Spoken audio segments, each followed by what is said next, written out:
Over 70% of men with childhood trauma report going emotionally blank during moments and conversations that matter the most. And here's the problem: almost no one has ever taught them why.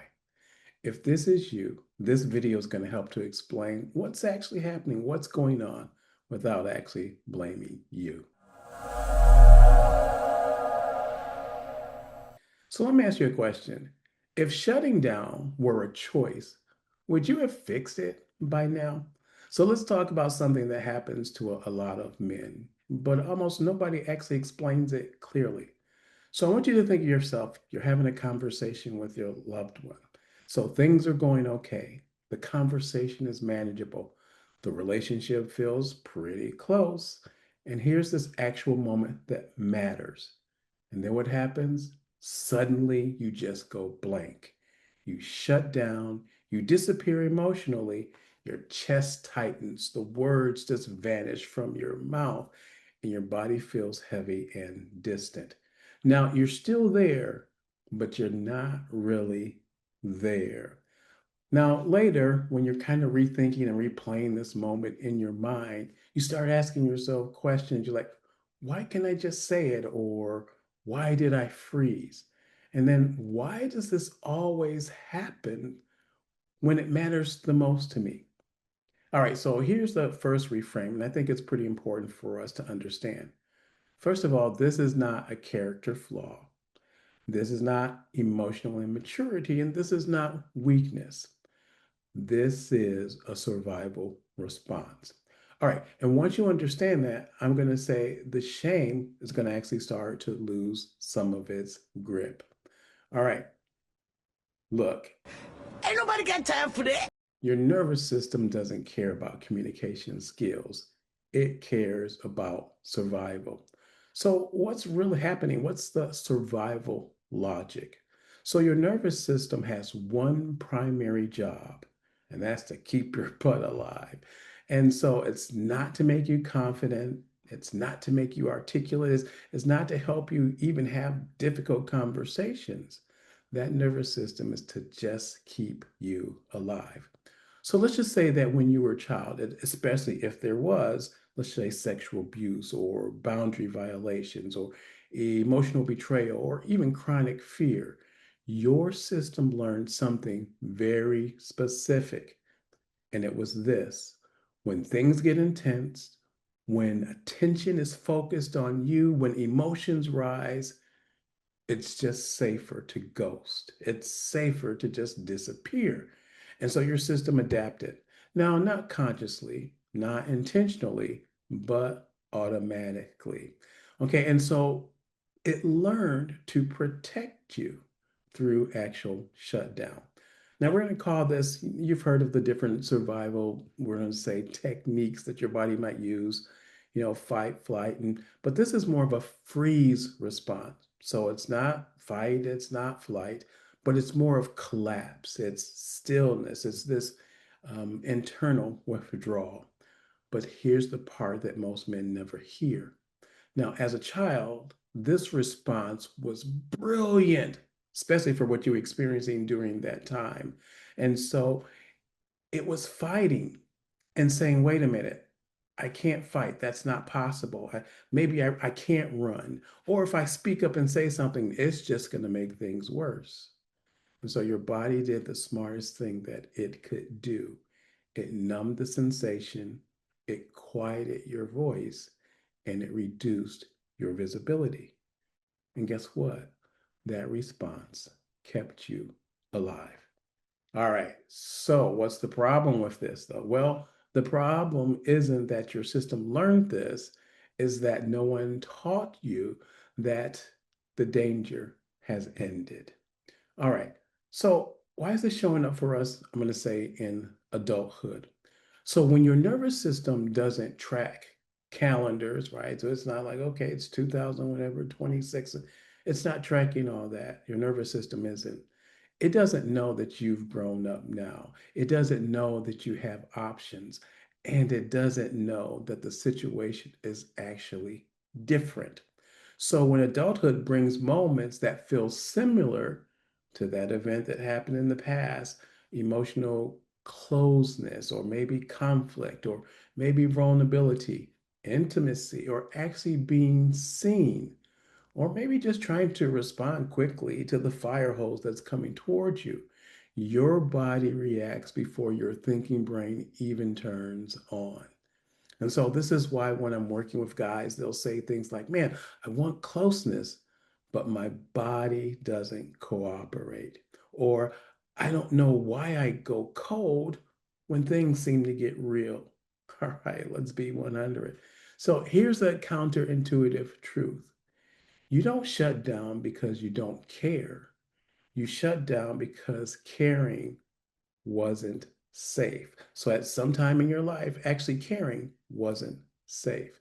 Now, when we talk about this way of thinking, if this is why thinking your way out of this has probably never worked for you. So this is probably why the willpower that you've been trying to use actually fails, because there's no amount of insight that overrides a nervous system that believes it's actually in danger. So that's why someone just tells you, well, just speak up for yourself. You know what? It doesn't work, does it? Or you say, hey, motivation, I'm going to motivate myself, and it fails. Or you're forcing yourself and it just makes it worse. Well, that's because shutdown is not a thought problem. It's a body-based problem, or I'm going to say it's a body-based response. Let's say that. And when the body senses threat, um, logic just goes offline. All right. So now let's talk about the real damage, not shut down, but what we do to ourselves afterward. So let's talk a little bit about the shame layer. Most men don't just shut down, okay? They judge themselves for it. They start replaying that moment in their minds, and then they start criticizing themselves for the response. And then they promise themselves, hey, you know what? If I'm in that situation again, no, I'm not going to let that happen again. And then the second layer forms, and that's the shame.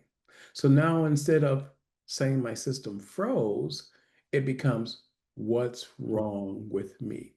And then that shame increases the tension, and then that tension increases the threat, and then that threat deepens shutdown, right? So guess what? What do you see yourself? You're now in a loop. You're in a loop that actually keeps you stuck.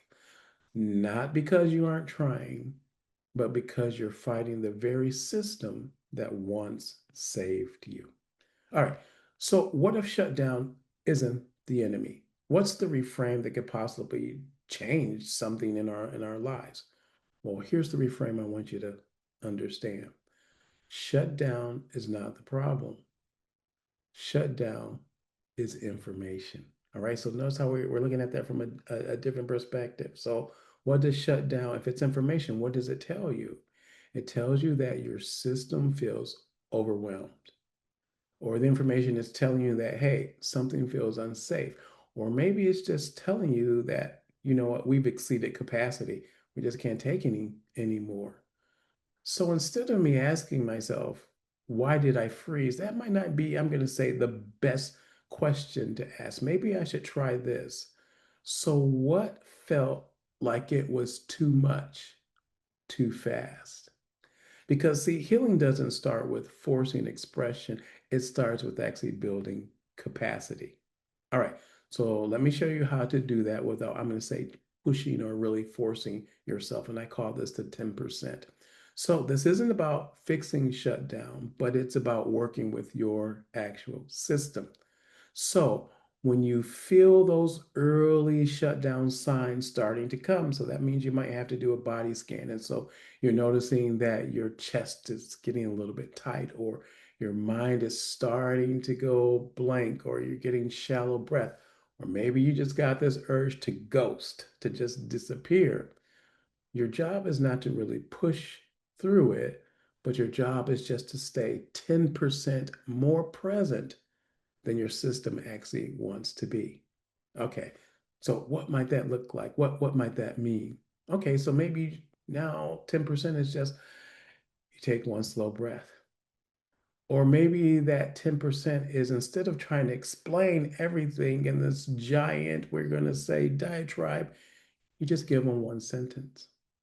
Or maybe instead of going into this expression of what you're feeling, you just actually name the one feeling. And maybe what you do, instead of just running out the door, you're going to pause a little bit instead of vanishing. Now, notice that's not 100%, and it's not perfection or perfect. It's just 10%. And that's because when we talk about safety, safety is learned incrementally. Okay. And so over time, your system actually starts to update. So this is why flooding yourself with emotion probably never worked for you. All right, so what does this whole video I'm going to say mean for you? If this video resonates, first of all, know that you're not broken. Your system probably adapted early, and no one just ever taught you how to update it safely. Now, healing doesn't start with disclosure, it actually starts with safety. So, this is exactly why I've designed Life by Your Design. That's why it exists. So, Life by Design is not about telling you everything, but it's about slowing down. It's about building capacity. It's about working through the nervous system and learning how to start removing the shame from the survival response. It's an actual starting threshold. No pressure, no urgency, just grounded next steps. So your system isn't broken, it's cautious. And with the right pace, structure, and support, staying present just a little bit longer, right, helps you to feel and understand, oh, this isn't totally dangerous. So it's not a total mind shift, it's actual healing.